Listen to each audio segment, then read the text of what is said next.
Salutations readers, welcome back to my channel. My name is Nkechi, and for today I'm going to actually talk about the movies and TV shows that I was watching throughout the year so far. So I kind of actually wanted to just talk about any movies and TV shows I've been watching because that's kind of been eating up some time that I could have been spent reading instead.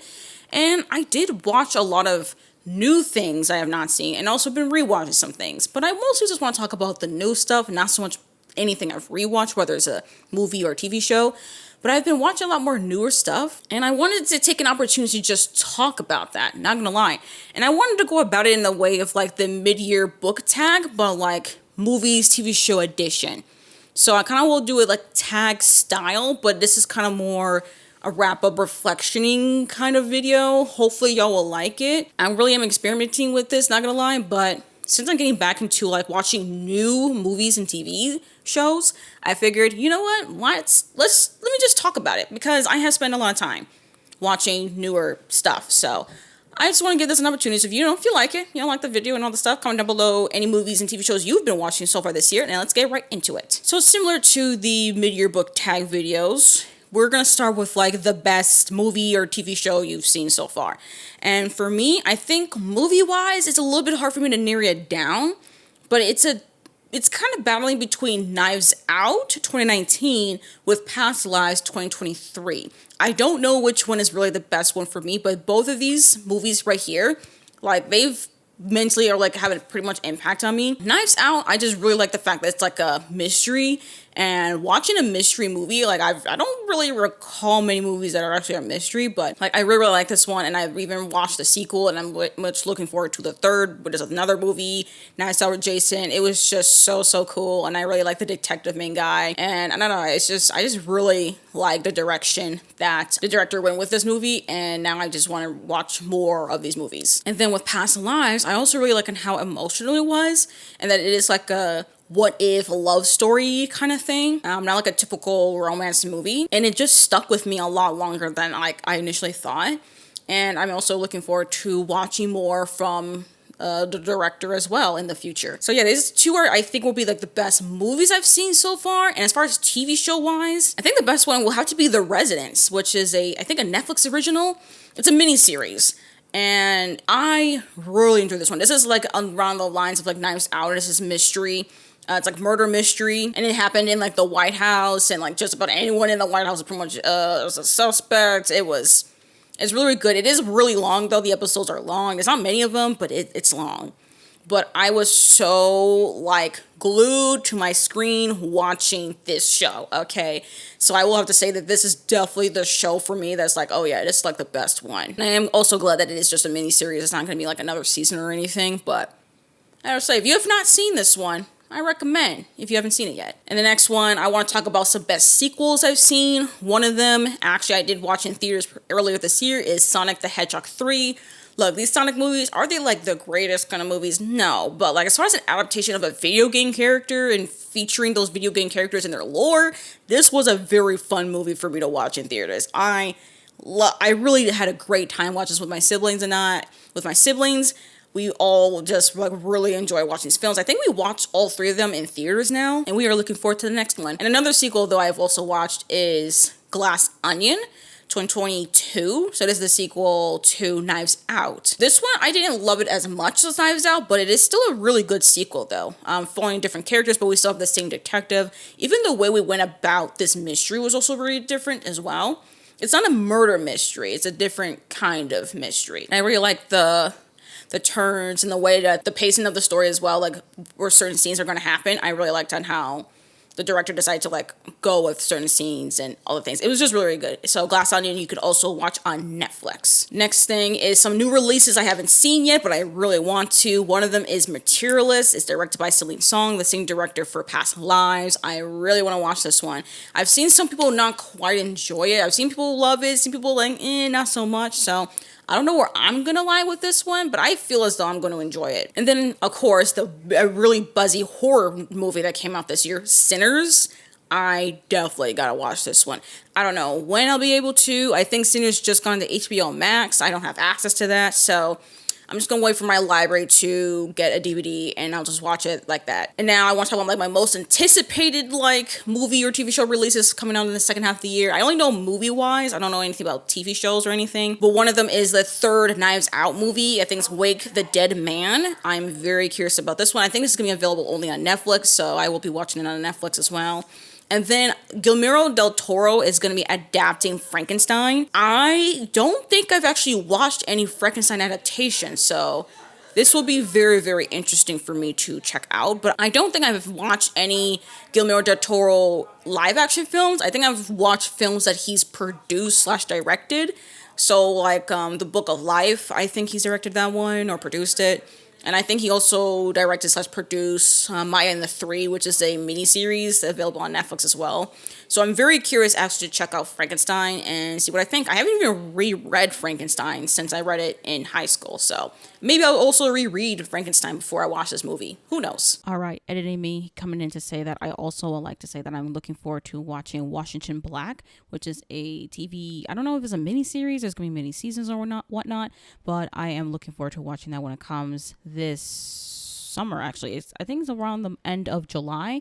So looking forward to that. It's going to be available on Hulu. And I'm also very much looking forward to Abbott Elementary Season 4. Yes, I have been watching Abbott Elementary so far in July. And I'm looking forward to watching, actually not Season 4, Season 5. I'm sorry, I need to watch Season 4. But I am looking forward, though, to Season 5. So, yeah, just want to add that back in. Now, back to the original video. All right, now we got to talk about biggest disappointment. Oh, gosh. Few for these ones. I don't have anything much TV show-wise because, like, well, actually, that's not true. I do have something for a TV show, but we're not going to talk about it. I forgot about that. Anyways, as far as the first movie that really did disappoint me was Bodies, 2022. This one, I just wasn't quite into the sense of humor that this movie had. It's still well shot, I think, and I still think the acting was pretty solid. It's just that the sense of humor, it was just not it for me. I think I gave it 3 stars on Letterboxd, so, you know, it's still one I would recommend. It's just not a movie for me. Next one, though, is Barbie 2023. This one was a bit of a disappointment. I had a feeling that I might not like it as much. I had a feeling I wouldn't love it, but I thought I would at least like the movie. This one was like a 2-star for me. The messaging in the film was pretty much the one thing that really brought that movie down for me, like a lot of it. I know a lot of people really loved watching Barbie when they watched it a couple years ago, but for me, it does not hold up now. And the themes of feminism, I just... Nope, it did not work. And then I think the worst movie that I watched this year is Night School 2018. This one was really disappointing because I had high expectations that this would be a very funny film because it's like Kevin Hart and Tiffany Haddish, but no, those two were not funny. The jokes did not land, and I found it also to be offensive. So, yeah, it was just not it for me at all. I don't even recommend watching Night School at all. All right, apologies, y'all. My camera overheated, so I had to take like an hour break, but we're back to filming this video. So I think the next question is a big surprise that I watched this year, and I actually have a few. One of them was Challengers 2024. I actually had no idea if I even would like this one because the only thing I knew is that it was somewhat a love triangle and it deals with tennis, which honestly I'm realizing that consuming media regarding sports that's like, you know, filming like fictional people, like, you know, like actual real life athletes, I find it quite interesting. And I used to play tennis all of high school, so I was here for the tennis stuff, but I was also here for this toxic love triangle bit. I was kind of surprised, not gonna lie, how invested I was in that story. I think I gave the movie like 4 stars, but it would be one I wouldn't mind rewatching in the future. And then I watched From Up on Poppy Hill 2011. This is Goro Miyazaki's second film he directed, because I remember as a kid I watched Tales from Earthsea and I really did not like it. I even rewatched it this year and I still wasn't quite much of a fan of it. But this one, though, was the second film, and I actually really did enjoy this one. Granted, though, this film was actually written by Hayao Miyazaki, so I think that helped a little bit. But the direction of the film, I think, was actually pretty solid. And I am cautiously optimistic to check out anything else from Goro Miyazaki. I do know his third film I am not going to watch at all. But From Up on Poppy Hill, it was actually a cute story. And if you have not seen this one, as far as like Studio Ghibli films, I do recommend watching this one. And then lastly, I watched Fantastic Mr. Fox 2009. I think this one, I think it was nominated for Best Animated Feature for the Oscars, but I don't remember if it won. I was actually kind of surprised on like the style of the stop motion, because I have seen like stop motion films before, but those ones I think were from Aardman, that movie company. So this is directed I think by Wes Anderson. I've never watched a Wes Anderson film, but this one, it did surprise me. I had no idea where the story was going, and I kind of actually liked it how it was more puppetry kind of stop motion than like the clay kind of stop motion I was used to. So yeah, and I also really like the texture. Like the animation really surprised me, and then also the characters also weren't like perfect characters either. They're really more messy and made a lot of mistakes and stuff. But I liked it. I genuinely was just surprised at how much I really liked that one. And then next we can talk about favorite new director or showrunner, whether it's a debut director, showrunner, or ones that are just new to you. For me, that would be Celine Song as far as director. She's new to me. I mean, she was debut, but she's just now new to me. All right, next up, movie or TV show that emotionally moved me or made you cry. I will say Moonlight 2016. Yeah, that one moved me. I've been wanting to watch it for a while now. I think like ever since it came out, and I'm so glad I did watch it. I didn't love it as much as I thought I would, but it was an emotional film. And then of course, Grave of the Fireflies 1988. Oh my gosh. Really amazing film. I will never rewatch it. It's just one of those films you just watch the one time and you don't rewatch it. If you end up rewatching it, I just feel as though you just forgot that you watched it. That's just my thing. It is indeed a very, very sad film, and it was beautifully done, and I will never watch it again. And that's that on that. Next up, movie or TV show that made you happy. I will say watching Win or Lose. That's, I think, a miniseries that's available on Disney+. I don't know if there'll be another season or not, but if this is just a one season kind of thing, I will say I was very much impressed with this one. I like the animation style. I like the characters we were following. I also like the format of like how they introduce the characters and about this leading up to this championship softball game. I was here for it. If you've not checked out Win or Lose, I do recommend checking that one out. It's actually really good. And also, I have been rewatching The Good Place. I've only caught up to the end of season 2, so I need to get into season 3. But rewatching seasons 1 and 2 was really, really nice. Like I kind of forgotten a lot of the show, not gonna lie, since I've only watched it once through, all the way until like it ended like in 2020. So this is my first time rewatching it, and I've been really enjoying my rewatches. And now I just need to continue on and rewatch seasons 3 and 4. I think I remember more about season 4 than I do season 3. So I'm actually quite curious to see how season 3 is gonna go. And it just feels like I'm kind of like watching the show for the first time in a little, like somewhat, but also it reminds me of like what's really going on. So this was a very, very, very fun show to rewatch, and I'm very happy to rewatch it. All right, next up, we got to talk about favorite adaptations you've seen. So this doesn't have to be book to film. It can be book to TV, book to musical even, or musical to film or TV or whatever, okay? It's an adaptation. I think for me, my favorite adaptations were The Wild Robot 2024. I think I watched this one on Peacock. I really enjoyed this one. I didn't read the original book at all, so I'm not familiar on how like the pacing of the movie versus like the books or anything like that, but I really did enjoy my time watching that movie. It's really well done, beautifully animated. I'm glad it got nominated. I'm not quite surprised that it didn't win for Best Animated Feature, but this was a pretty good film. And I also really enjoyed watching Emma 2020. That one, I was actually genuinely shocked because I think I watched Emma 2020 before I watched Pride and Prejudice 2005. Or was it after? I don't remember. I just know that I watched Emma 2020 without reading the book. I do think that Emma might be my least favorite Jane Austen novel whenever I get into it. But watching this movie, it made me... I feel a little bit more calm and more at peace to try to read Emma. Emma Woodhouse is unlikable. She's very much meddling, but I did like the character development I saw in that film. And also I really like the direction that we go with it and the pacing. So I have to say I think that's a pretty good adaptation. So if you are a fan of Emma, the book, I do recommend watching this adaptation. And even if you have not read the book, I recommend watching this adaptation. I think it's a really good one. Now that I talk about my favorite adaptations, we gotta talk about my least favorite adaptations. Oh my gosh. So one of them is Austenland 2013. This is adapted from the book Austenland, and I don't know, I was just really much in a like Jane Austen kick as far as adaptation goes. So I was like, okay, Austenland, let's see if this was good. No, it's pretty mediocre. There's an actress who plays in this plays as a side character. I don't even recall the actress's name, but I did not like her performance in that movie. I actually don't even like the script for the movie as much. I don't even like the concept. I mean, I thought the concept was weird, but I was like, okay, maybe this could be funny, but no, not really. It's actually kind of like unmemorable, not gonna lie, so I don't really recommend it. But my absolute least favorite adaptation, though, I've watched so far is Les Miserables 2012. That is a book to musical to film adaptation. Like, this adaptation is literally an adaptation of the musical. That's an adaptation of a book of the same name by Victor Hugo. Oh my gosh, this movie, there's a lot of singing, so like they have pretty much similar songs to the musical version, but I really did not like the cinematography. It felt so flat to me. A lot of like the camera angles and the lighting, like everything, like just the way it looks was just so dull to me. Like, I get it's a dark story. I mean, it's literally called Les Miserables. Like, it's Les Mis, you know? I did like the part, though, when we get to, like, the French Revolution and all that stuff, but I really was not here for the story. I was actually kind of surprised, though, that Anne Hathaway got an award, I think a Golden Globe for this performance, or an Oscar or something, and I'm like, her performance in this movie? You sure?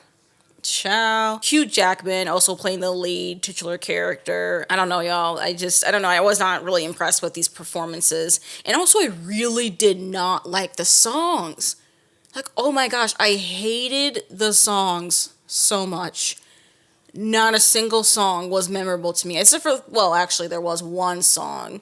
There's that one song. I don't remember how it goes now, but there was one song that, like, worked. But nah, every other song, I was like, geez, can y'all just shut up? And they all were singing back to back. Like, there was no respite of just dialogue. I think that's the thing that really irritated me, is that there was no respite of the singing. And a lot of people, as far as the singing, weren't always that great either. I was like, okay, I don't think y'all need to be singing. I think y'all need to just do dialogue, or just shush, you know, just don't sing. Don't even say anything. Just give me a score in the background, okay? Because, oh my gosh, it was so boring. So downright boring. And it was so long. That's the worst part of it. It was so long, over 2 hours. What a snooze fest. Oh my gosh. Don't recommend Les Miserables 2012. My next thing is gonna be the most beautiful cinematography or set design we've seen so far. So like the way the movie looks and shot angles, coloring, lighting, all this, like, you know, all that stuff. Maybe set design if this is also like a TV show, you know, like did you like the set, the costuming, you know, all that stuff. You know, that's what I mean. And I think the one movie I've seen that like I really appreciate the cinematography for was The Green Knight 2021. This is an A24 film that's actually an adaptation. This is an adaptation of a poem called Sir Gawain and the Green Knight. It actually was written anonymously. We do not know the original poet for the poem, but it did take place during like King Arthur times and stuff with the series Green Knight, and I really actually enjoyed the cinematography. I really liked the camera angles, the lighting. It was just really, really creative visually for me. So yeah, I would say The Green Knight. I'm still not sure as far as it being an adaptation of the original poem, so I didn't put it like for my favorite or least favorite adaptation because I'm not super familiar and I was kind of confused anyway. So I don't know. Whenever I get a chance to read the original poem, like Sir Gawain and the Green Knight, I think I will revisit this film and then see like how good of an adaptation it really is. And now the last bit, we gotta talk about what movies or TV shows you need to watch by the end of the year. For me, I really want to try to watch Abbott Elementary. I think there are currently 4 seasons. I think there's a 5th season that's already out or coming out or whatever. And it might be the last season too. So I'm like, well, if the show's going to be ending pretty soon, I might as well start watching it. Because like, it shows like that is like, I don't know how long it will go because it's very much sitcom-y and I don't know how long it will run. Like, sitcoms can run for a long minute. And sitcoms are not my favorite kind of TV shows to watch, but a lot of people have been loving this one. I've been very curious about this one. I don't know, it looked really funny, so I just want to give it a shot. And then I also want to watch Intergalactic, which I think is available on Netflix. I think this was a movie from 2022. I think it's a young black couple or something, and their romance or life stuff. I don't know. It looks really nice. I like the art style, so I was like, okay, let me check this one out. And then lastly, I also really want to watch Hamilton. I never got into the Hamilton hype when it came out in 2020, but now I'm kind of tipping my toes into it. I have listened to the full soundtrack once, though. Listened to all the songs once through. So now I just want to watch the stage production And since I can't go to Broadway and stuff, it is available on Disney Plus for like they filmed the stage production. So I'm like, okay, let me go to Disney Plus and just watch that. So that is one thing that I really do want to watch. Since now I've got the context of the songs and generally where the song is going, I just want to see the performances. So that is one I hope to watch, especially since I am in the mood for listening to musicals. I'm like, okay, well, if I can watch the stage production and I don't have to go all the way to Timbuktu, New York City to watch the stage production, why not watch it? You know what I mean? So anyways, that is it. That is all for like my reflections wrap up in the style of the mid-year book tag. I don't even know if I were to make this as an official tag. I don't even know what I'd call it, like a mid-year media tag, I guess, for like movies and TV shows, something like that. But yeah, thank you all though for watching this video. If you liked it, like it. Comment down below like movies, TV shows y'all have seen throughout the year. Like, please let me know in the comments down below. Give me some recommendations. I mean, we'll see if I end up watching them or anything like that. But you know, just give me the recommendations anyways. I can make my own watch list. My watch list is long, but I can always add more things. And then also, if you like the video, you like my vibe, you want to see more content from me, I do recommend subscribing if you have not already. Now, you've made this far into the video, you're not sure what to say, but you want to leave me an emoji to let me know you're here. Please leave me a film strip emoji down below to let me know that, you know, you're a real one and you made this far. Anyways, thank you all again for watching this video, and I hope to see you all in my next one. Bye!